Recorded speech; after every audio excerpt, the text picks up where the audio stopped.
Passionnés de voler des courses au large, bonjour. Et bienvenue à ce nouvel épisode d'Actu Large, l'émission où je résume l'actualité de la course au large tous les jeudis à 18 h. Aujourd'hui, dans un premier temps, on va parler de la route du Rhum. La ligne d'arrivée est fermée, mais il y a encore des arrivées à avoir, donc on va en parler. Ensuite, on va parler de la Globe 40 qui continue avec une étape dans les mers du Sud, c'est juste génial. Ensuite, on va parler de la Golden Globe où malheureusement il y a peu de Français. Ensuite, on va parler de la Transat Jacques Vabre. La date de départ a été annoncée et les parcours ont été annoncés. Et enfin, on va parler du Tour de France parce qu'on a eu une très belle annonce sur le Tour de France. Du coup, je vous rappelle que si vous voulez rien louper des prochaines vidéos, n'hésitez pas à vous abonner et à activer la petite cloche de notification. Et si vous voulez me retrouver en live sur Twitch, j'enlève tous les jours sauf les jours indiqués dans le planning qui est en post communauté sur YouTube ou sur mon Discord. Le lien du Discord est en description de la vidéo. Et le lien de la chaîne Twitch est aussi en description de la vidéo. Et du coup, on commence tout de suite avec la route du Rhum. On commence cette actu large du coup par la route du Rhum où la ligne d'arrivée est fermée mais tout le monde n'est pas encore arrivé. Alors on regarde les arrivées de la semaine. Donc le dernier Rhum Multi, donc Laurent Etemer sur Happy qui termine sa route du Rhum, voilà, qui fait le tour de la Guadeloupe et qui termine là, sur son petit Happy réplique du bateau de Mike Birch. Donc c'est déjà une belle chose pour lui d'avoir fini cette course et d'avoir rendu hommage à Mike Birch qui nous a quitté juste avant le départ. On passe maintenant on va passer aux classes 40 puisque les classes 40 c'était ils sont arrivés aussi, tout le monde est arrivé aussi. Donc on va voir l'arrivée du coup des classes 40 avec du coup ici Hervé Thomas sur bleu blanc qui va terminer la course en avant-dernière position. Voilà, Hervé Thomas qui va terminer. Alors, vous allez voir que sa position se fige un peu au nord de la Guadeloupe. Mais il a bien terminé. Hein. Il a bien terminé. Et on voit Kenny Piprol en approche. Voilà. Kenny Piprol en approche. Donc Hervé Thomas qui a terminé le 2 à 22h01. Et Kenny Piprol qui approche. Du coup, qui termine aussi. Qui termine sa route du Rhum. Kenny Piprol, j'avais pas tilté que c'était le protégé de Lalou Rouquayrol. Je me rappelle plus que c'était le protégé de Lalou Rouquayrol. Donc voilà, il termine sa route du Rhum sur son beau bateau, sur son beau Captain Alternance. Et donc voilà, il commence le tour de la Guadeloupe et il termine sa route du Rhum en dernière position, mais au moins il la termine. Et après une course qui n'a pas été facile, mais voilà. Au moins, il la termine. Au moins, il l'a terminé. Et donc, voilà, il n'y a plus de classe 40 en mer à partir de ce moment-là. À partir du 5, il n'y avait plus de classe 40 en mer. Et du coup, il ne restait plus que des Rhum mono. Et voilà, on va voir l'arrivée du coup de Gilles Coluby. Gilles Coluby qui avait l'air très heureux. Déjà, il a fini dans les temps, donc c'est génial. Il avait l'air très heureux de finir. Il disait, je reviendrai peut-être, mais que avec ce bateau. C'est marrant parce que c'est un tout petit bateau, c'est un petit pogo et tout. Et il était très heureux. Derrière, on voit Olivier Mensgard aussi qui arrive et qui va arriver dans les temps. Olivier Mensgard sur son bateau de Cherbourg. Et donc voilà, Gilles Coluby qui est arrivé le 3 à 10h38. Olivier Mensgard qui va arriver, on va pas voir son arrivée parce qu'il est marqué comme non localisé. Mais on va le voir pop à un moment donné en 6ème position. Puisqu'il est arrivé. Voilà, Olivier Mensgard. Voilà, on voit sa position popper juste en bas de la ligne. Et voilà. Il a fini du coup le 4. Et malheureusement, maintenant, c'était la dernière arrivée. Puisque tous les autres sont arrivés hors délai. À commencer par Guy Pronier. Ça m'a fait de la peine. Et en plus, ce qui me fait le plus de peine, c'est que vraiment, il n'y a eu rien sur son arrivée. Mais venant de ces sports, ça m'étonne pas. On va dire que je tape encore sur OC Sport, mais ils tendent le bâton, mais tout le temps. En fait, OC Sport tend le bâton pour que je leur tape dessus, quoi. Moi, tu me tends le bâton, je tape, hein. Il n'y a eu aucun article sur l'arrivée de Guy Pronier. Les mecs ont quand même fait une transat. J'espère qu'il y a eu quand même eu du monde. Il n'y a pas eu de vidéo, il n'y a rien eu. J'espère qu'il y avait quand même du monde à l'arrivée. Ah, ils ont dit oui, on sera là jusqu'à vendredi. Ouais, c'est-à-dire qu'en fait, tout cela là, ils auront traversé. Mais alors bon, après, Daniel Escalard, pardon, va en Guadeloupe directement, va en Martinique directement, donc voilà. Mais tout cela auront traversé, ils n'auront aucun comité d'accueil, il n'y aura rien à leur arriver. Donc, OC Sport, quand on accepte 138 bateaux sur la ligne de départ, c'est pour tous les accueillir. C'est pas pour dire ah mais non mais c'est bon, vous êtes hors délai. Alors j'espère que dans 4 ans, mais de toute façon ceux qui attendent la vidéo où je démonte OC Sport, vous inquiétez pas, elle va arriver. Je pense que la semaine prochaine ça arrive. J'attends la remise des prix samedi et on verra. Mais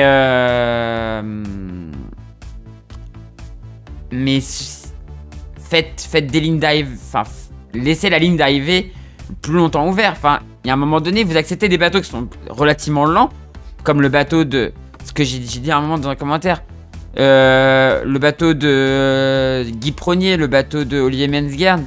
Enfin, le bateau, non, Olivier Mensgern a fini dans les temps, mais Belladonna et for Pure Ocean, bah normalement ça va encore, mais Rémi Guérin sur son Fayoche, Arnaud Perrin sur Penduc 3. Alors Daniel Escalard, parce qu'il a fait une escale, normalement il aurait dû être beaucoup mieux classé. Et Jean-Sébastien Biard sur son First. Alors c'est lui qui a le First 42, je sais plus. Mais enfin un First qui a 28 ans quoi. Mais vous savez très bien que c'est des bateaux qui sont pas rapides, qui finiront pas dans les temps. Augmentez la ligne d'arrivée ou alors les acceptez pas. Enfin je suis désolé, enfin c'est ridicule d'accepter des bateaux et de dire bah de toute façon on sait qu'ils finiront pas dans les temps, et du coup de leur faire zéro accueil quoi.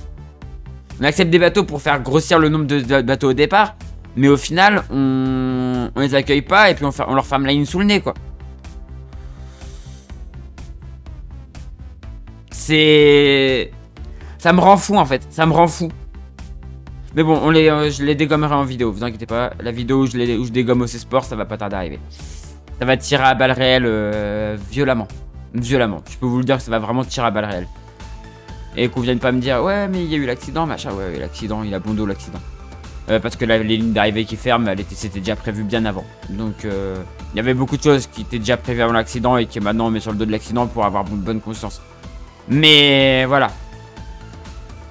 Mais vous inquiétez pas, quand ça va péter, ça va péter. Donc voilà. Et il se félicite d'avoir fait une très belle route du Rhum. Hein. Voilà. Mais voilà. Bon, du coup, les prochains bateaux vont arriver. Bah, j'avais regardé, normalement, je pense, dans les prochaines 72 heures, 48-72 heures, on aura ces arrivées-là. Donc ils arriveront avec personne pour les accueillir. Bon, au moins leur famille, j'espère. Au moins ils auront du monde de leur équipe, de leur famille et tout pour les accueillir, j'espère. Mais sinon ça va être une arrivée avec personne quoi. Alors qu'il y a quand même un bateau de légende là, Penduc 3. Enfin voilà. Et bon, du coup nous on en reparlera bien évidemment. S'ils nous coupent pas la carte d'ici là. Ce qui m'étonnerait pas. Mais on reparlera du coup de la suite de ces arrivées. Du coup maintenant on ne peut plus vraiment parler de route du Rhum. Mais de la suite de ces arrivées dans une semaine dans Actu Large. On continue cette Actu Large par la Globe 40 qui continue direction les mers du Sud. On avait vu, voilà, c'était surtout une course de vitesse qui s'annonçait. Alors, ils ont quand même vraiment cherché à aller au plus près possible de la dépression, donc un petit empannage de recadrage. Et ensuite, bah ça glisse. C'est parti pour les glissades. On va regarder un petit peu le passage dans les 40e quand même. Là, on est encore par 32 Sud, donc on n'y est pas encore. Un bateau qui se recadre quand même. Et derrière, bah voilà, on descend. Avec Milay qui remontre vraiment que c'est un des meilleurs bateaux de la flotte, hein, de cette flotte sur la Globe 40. Et donc ça file, alors voilà, les bateaux de derrière qui sont un peu coincés, qui sont obligés de se recadrer. Et qui du coup perdent énormément de temps. Alors il y a quand même un recadrage aussi devant. Et donc ça va bientôt rentrer dans les 40e. Et voilà, ça rentre dans les 40e rugissants, c'est parti. Les fameuses 40e rugissants où pas beaucoup de classes 40 vont. Et bah voilà, la Globe 40 y est. Direction le Cap Horn. Donc ils vont même aller dans les 50e, ça continue à descendre. Direction va dans les 50e. Dans une bonne dépression là, ça file à 12 nœuds. Alors après c'est pas des classes 42 de dernière génération, donc 12 nœuds voilà. Tu mets un classe 42 de dernière génération là-dedans, il va beaucoup plus vite. Hein. Mais bah après là c'est des anciens classe 40. Et donc voilà la position actuelle des bateaux. Il y a de l'écart quand même, hein. Il y a quand même un bel écart. Donc Milaï est en tête, suivi 54 000 derrière par Sakuye. Alors en fait, il y a surtout une histoire de, il y a aussi une histoire de gestion du risque et les bateaux qui vont accepter d'aller très vite dans ces conditions et de prendre des risques, et d'autres bateaux qui vont plutôt chercher à peut-être à sauvegarder un peu le bateau. C'est toujours un petit peu compliqué quand même le gros temps. Par contre, il faut foncer parce que derrière il y a une zone de molle. Donc on a vu donc Saikuye 54 000 derrière, 152 000 d'avance sur Ahamas. Ahamas c'est loin, hein. C'est très loin. Whisket Jack en 4ème position à 237 000 et Griffon Solo 2 en dernière position à 246 000. Il y a vraiment de l'écart quand même, hein. Il y a vraiment des gros écarts là.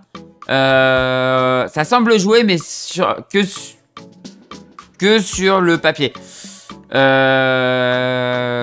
Que sur l'écran. Peut-être qu'il peut encore se passer des trucs, et notamment à l'arrivée.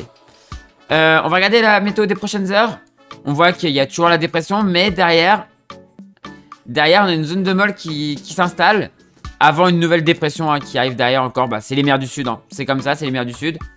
Donc ça va peut-être revenir un petit peu parce que devant, ça va quand même tamponner un peu devant. Alors ça va ralentir derrière. Ça va tamponner devant, sauf que derrière, ceux de derrière en fait vont prendre la dépression en premier et bam, ils vont pouvoir peut-être recoller. On va voir ce que ça va donner. Et là on voit 48 heures, on voit la dépression là qui avance. Donc là maintenant le jeu ça va être de jouer avec cette dépression. Malheureusement le vent a l'air d'être vraiment dans le... Sauf s'ils sont là, donc ça serait pas mal. Sinon là ils vont sûrement être obligés de jouer des empennages, donc ils vont pas pouvoir rester trop longtemps avec cette dépression je pense. Sauf s'ils sont vraiment là quoi. S'ils sont là ils sont bien. S'ils étaient là, c'est moins bien. Donc 69 heures. Après, par contre, on voit que derrière, il y a toujours du vent au sud. Il y a toujours du vent et qui est plutôt favorable pour aller vers le Cap Horn. Donc ça va. En fait, je pense qu'il faut vraiment faut vraiment jouer dans ces zones-là, quoi. Faut vraiment jouer vers l'arrière. Mais en fait, ils peuvent pas tenir. Les classeurs ne peuvent pas tenir les dépressions. C'est pas possible. Mais on voit que de toute manière, derrière, il y a toujours du vent.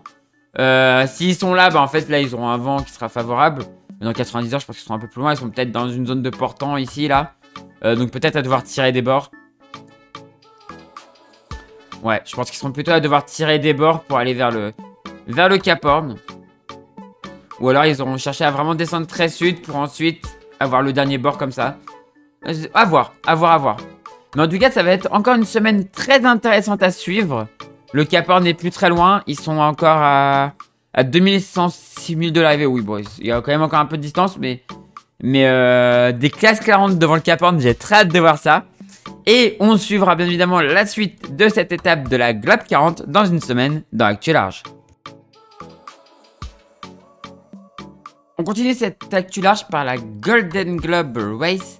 Et malheureusement, comme je le pressentais, on n'a plus de Français en course. Malheureusement, Arnaud Guest rentre en France. Et on voit Simon Curven toujours très loin devant. Très loin devant. Et donc voilà la situation actuelle. Ouais, j'ai passé assez rapidement parce qu'en fait, il se passe pas grand chose sur la Golden Globe, hein. On va pas se cacher, il se passe pas grand chose. Guy Wells est en train de remonter vers la porte de Capton. Très en retard. Derrière, Arnaud Guest, du coup, bah voilà, qui a abandonné et qui remonte du coup vers la France. Malheureusement, donc il n'y a plus de Français en course. Et donc on va regarder un peu le classement du coup, même s'il n'y a rien qui change. Simon Curven est toujours en tête devant Kristen, Abila et troisième devant Michael Guggenberg, Jérémy Gacho et derrière, mais avec pas mal de distance. Et ensuite, on n'a même pas de bataille, on a Ilan Ebert Jones devant Elliott Smith. Et derrière, Guy Wells qui est très loin. Voilà. Pas vraiment de bataille sur cette course. C'est plutôt un... Ah, c'est comment dire? C'est une course contre eux-mêmes en fait. C'est un peu une course contre eux-mêmes parce que là, vraiment, il n'y a pas de bataille. Il n'y a pas de... Il se passe pas grand-chose quoi. Alors, c'est passionnant parce que c'est à l'ancienne, tout ça. Mais en fait, nous, là, en tant que spectateur, je peux comprendre que ce soit pas très intéressant. Et bon, malheureusement, je vois des commentaires de gens des Sables d'Olonne, par exemple, qui disent on s'en fout de la Golden Globe et tout. Bon, Enfin, je suis pas à ce point-là, mais c'est malheureux parce que voilà, c'est vrai qu'il se passe pas grand-chose quoi sur cette course. Il se passe pas grand-chose sur cette course et on n'en entend pas beaucoup parler et voilà. Malheureusement. Après, quand tu écoutes en fait les récits des marins et tout, c'est passionnant parce qu'ils vivent des trucs qui sont incroyables. Mais c'est vrai qu'à suivre, c'est pas la course la plus intéressante. Il n'y a pas trop de stratégie, il n'y a pas de bataille rapprochée. Enfin voilà. Mais bon, dans tous les cas, on va continuer à les suivre. J'ai commencé à les suivre, maintenant on va les suivre jusqu'au bout. Hein. On va les suivre jusqu'au bout. Mais quand on y pense, déjà la moitié de la flotte a disparu quoi. Ils ont même pas fait la moitié du parcours. Ça fait beaucoup quoi. Donc voilà la météo actuelle. Ça joue dans les dépressions maintenant. C'est système dépressionnaire sur système dépressionnaire. À part pour Key Wells qui doit encore remonter vers le cap. Mais sinon devant, on va regarder. Hein, ça enchaîne les systèmes dépressionnaires. Bah c'est toujours à peu près la même chose là. Hein. Tu colles. En fait tu colles l'orthodromie. Vraiment là on colle l'orthodromie tout le temps.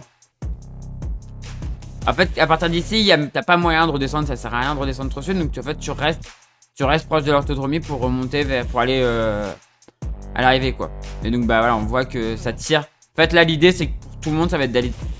Quand le vent est de sud, tu fais tout droit le long de l'orthodromie. Quand le vent est de nord, tu fais du tout droit le long de l'orthodromie. Quand le vent est d'ouest, tu tires des bords le long de l'orthodromie. Enfin, le long de la zone interdite. Voilà. C'est pas compliqué. Et s'il y a une petite zone de vent, tu remontes un petit peu pour essayer de l'éviter. Mais voilà. Mais il y a l'air d'y avoir toujours un peu de vent, donc pas besoin. Mais voilà, dans des zones comme ça, tu vas tirer des bords. Là il est bien, mais derrière, il va se rattraper normalement. Et donc là, il faudra qu'il tire des bords, quoi. Lui, comme il est en train de faire, lui, en fait. Voilà, c'est ce qu'il est en train de faire, quoi. Il repique un peu vers le sud, hop, il réempannera. Et là, on a vu Kristen qui l'a fait, quoi. Hop, hop, et je remonte un peu. Et là, je retrouve du vent, donc je repars comme ça. Mais derrière, quand le vent va vraiment redevenir à l'ouest, elle va être obligée de recommencer, quoi. Et en fait, c'est pareil pour tout le monde, quoi. C'est pareil pour tout le monde. Et on voit que quasiment tout le monde descend plein sud, hein. Enfin, descend vers le sud. À part Elliot, qui est encore un peu, qui reste un peu au nord, mais sinon, le reste, ça va vers le sud pour essayer de se rapprocher, du coup, des dépressions. Voilà. Et bah du coup on a fini avec cette Globe 40 et on en reparlera dans une semaine dans Actu Large. L'annonce a été faite samedi au Salon Nautique de Paris. La Transat Jacques Vabre partira du Havre le 29 octobre direction la Martinique. 3 classes seront engagées, avec en catégorie Rennes les IMOCA, où l'on pourra voir tous les nouveaux bateaux qui partiront sur le prochain Vendée Globe. Il y aura aussi les classes 40 qui vont sans doute être encore très nombreux. Enfin, on retrouvera les Ocean 50 avec peut-être 2 bateaux neufs et une nouvelle team sur l'actuel Primonial. Les parcours ont été annoncés. Ils sont un peu différents de ceux de 2021, sauf celui des classes 40 qui va juste contourner les îles du Cap-Vert avant de partir sur la Martinique. Les IMOCA, eux, vont devoir aller chercher les îles Sao Paulo et Sao Pedro, juste au-dessus de l'équateur, mais en dessous voire dans le poteau noir, qui va donner une section de course ultra palpitante avant d'aller en Martinique. Les Ocean 50, eux, devront passer Fernando de Noronha avant d'aller chercher eux aussi les îles de Sao Paulo et Sao Pedro avant d'enfin aller en Martinique. Cette section entre les îles va être passionnante. 3 parcours pour, on l'espère, une arrivée groupée. 3 classes passionnantes où ça se bagarre sur l'eau. Et une belle fête pour les 30 ans de la plus longue des transats. J'ai hâte d'y être en espérant que les orgas se montrent à la hauteur de l'événement. On suivra bien évidemment cette course dans Actu Large et je vous ferai des streams en direct des pontons comme quasiment à chaque course. L'annonce a été faite le 3 décembre, même si des rumeurs circulaient déjà depuis un petit moment. C'est maintenant officiel, le Tour de France à la voile revient en 2023, avec un bateau que l'on connaît très bien car il s'agit du Figaro 3. Enfin, le Tour de France retrouve un bateau avec la capacité de naviguer au large. La course se déroulera durant la première quinzaine de juillet. Comme à son habitude, la course se courra en équipage. En l'occurrence, là, des équipages de 4 personnes avec obligatoirement 2 jeunes de moins de 26 ans et une femme, afin que le tour soit, comme il l'a souvent été, une course qui forme des marins. Seul point noir selon moi, à cette annonce, c'est que le tour ne se courra pas sur toute la façade, mais sur des petits morceaux de façade.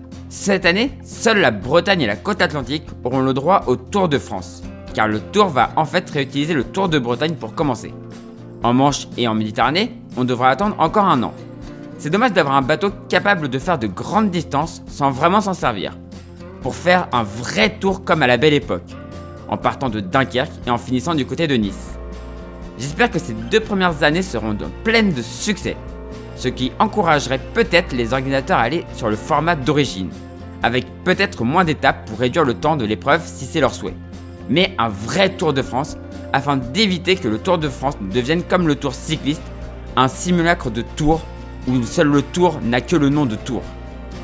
Dans tous les cas, c'est quand même une superbe nouvelle, et on suivra bien évidemment cette course dans Actu Large. Voilà, c'est la fin de cette Actu Large. Comme d'habitude, petit appel aux sponsors, si vous connaissez quelqu'un qui connaît quelqu'un, ou si vous êtes vous-même chef d'entreprise, n'hésitez pas à aller aider les skippers en recherche de budget pour les prochaines courses, Trainjack Vab, Vendée Globe ou autres. N'hésitez pas à aller aider ces skippers en recherche de budget, c'est super important. La voile est un très bon retour sur investissement.